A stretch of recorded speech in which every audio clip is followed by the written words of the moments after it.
ਅੱਛਾ ਜੀ, ਇੱਕ ਪਿੰਡ 'ਚ ਰਹਿਣ ਵਾਲੇ ਬੰਦੇ ਨੇ ਨਾ ਗਾਰੇ ਦਾ ਕੱਚਾ ਘਰ ਬਣਾਇਆ ਤੇ ਕੱਚਾ ਘਰ ਉਹਨੇ ਬਣਾ ਲਿਆ ਤੇ ਉਹਨੇ ਨਾ ਇੱਕ ਛੋਟੀ ਜੀ ਮਸਜਿਦ ਬਣਾ ਲਈ ਉੱਥੇ ਹੀ ਗਾਰੇ ਦੀ ਮਸਜਿਦ ਉਹਨੇ ਏਡੀ ਕ ਬਣਾਈ ਕਿ ਜਿੱਥੇ 7 ਬੰਦੇ ਸਕੂਨ ਦੇ ਨਾਲ ਨਮਾਜ਼ ਪੜ੍ਹ ਸਕਣ, ਕਿਉਂਕਿ ਉਹਦੇ 7 ਹੀ ਪੁੱਤਰ ਸੀਗੇ ਤੇ ਉਹਨੇ 7 ਬੰਦਿਆਂ ਦੇ ਨਮਾਜ਼ ਪੜ੍ਹਨ ਲਈ ਨਾ ਮਸਜਿਦ ਬਣਾ ਲਈ।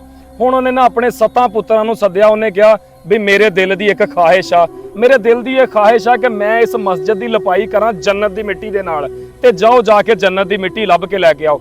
ਹੁਣ 7 ਪੁੱਤਰ ਪਰੇਸ਼ਾਨ ਹੋ ਗਏ ਵੀ ਜੰਨਤ ਦੀ ਮਿੱਟੀ ਕਿੱਥੋਂ ਲੱਭੇਗੀ, ਲੇਕਿਨ ਬਾਪ ਦਾ ਹੁਕਮ ਸੀਗਾ, ਟਾਲ ਵੀ ਨਹੀਂ ਸੀ ਸਕਦੇ।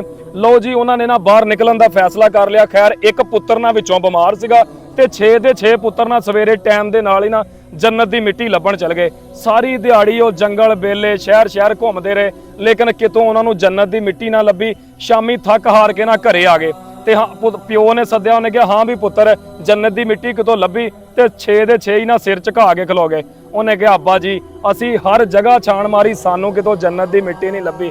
ਤੇ ਜਿਹੜਾ 7ਵਾਂ ਪੁੱਤਰ ਸੀ ਨਾ, ਉਹਨੂੰ ਪੁੱਛਿਆ ਵੀ ਹਾਂ ਬਈ ਤੂੰ ਕਿੱਧਰ ਹੈ, ਤੂੰ ਤਾਂ ਗਿਆ ਹੀ ਨਹੀਂ ਕਿਸੇ ਪਾਸੇ ਨੂੰ। ਤੇ ਉਹਨੇ ਨਾ ਇੱਕ ਬੋਰੀ ਮਿੱਟੀ ਦੀ ਭਰੀ ਤੇ ਲੈ ਕੇ ਆ ਗਿਆ। ਉਹਨੇ ਕਿਹਾ ਕੀ ਹੈ ਇਸ ਬੋਰੀ ਦੇ ਵਿੱਚ? ਉਹਨੇ ਕਿਹਾ ਅੱਬਾ ਜੀ ਜੰਨਤ ਦੀ ਮਿੱਟੀ ਆ। ਤੇ ਸਾਰੇ ਹੀ ਨਾ ਹੈਰਾਨ ਪਰੇਸ਼ਾਨ। ਉਹਨੇ ਕਿਹਾ ਤੂੰ ਕਿੱਥੋਂ ਜੰਨਤ ਦੀ ਮਿੱਟੀ ਲੱਭ ਰਹੀ? ਵਾਹ ਸੁਭਾਨ ਅੱਲਾ। ਉਹਨੇ ਕਿਹਾ ਜੀ ਮੈਂ ਬਿਮਾਰ ਸੀ, ਬਾਹਰ ਤੇ ਨਹੀਂ ਜਾ ਸਕਿਆ, ਤੇ ਮੈਂ ਸਵੇਰ ਦਾ ਆਪਦੀ ਮਾਂ ਦੇ ਮਗਰ ਆ। ਜਿੱਥੇ ਜਿੱਥੇ ਮਾਂ ਕਦਮ ਰੱਖਦੀ ਆ ਤੇ ਚੱਕਦੀ ਆ, ਜਿੱਥੇ ਕਦਮ ਰੱਖ ਕੇ ਚੱਕਦੀ ਆ, ਮੈਂ ਭੋਰਾ ਮਿੱਟੀ ਚੱਕ ਕੇ ਬੋਰੀ 'ਚ ਪਾ ਲੈਣਾ। ਸਾਰੀ ਦਿਹਾੜੀ ਮਗਰ ਫਿਰ ਕੇ ਨਾ ਤੇ ਆ ਬੋਰੀ ਇੱਕ ਮਿੱਟੀ ਦੀ ਭਰੀ ਆ। ਵਾਹ ਸੁਭਾਨ ਅੱਲਾ।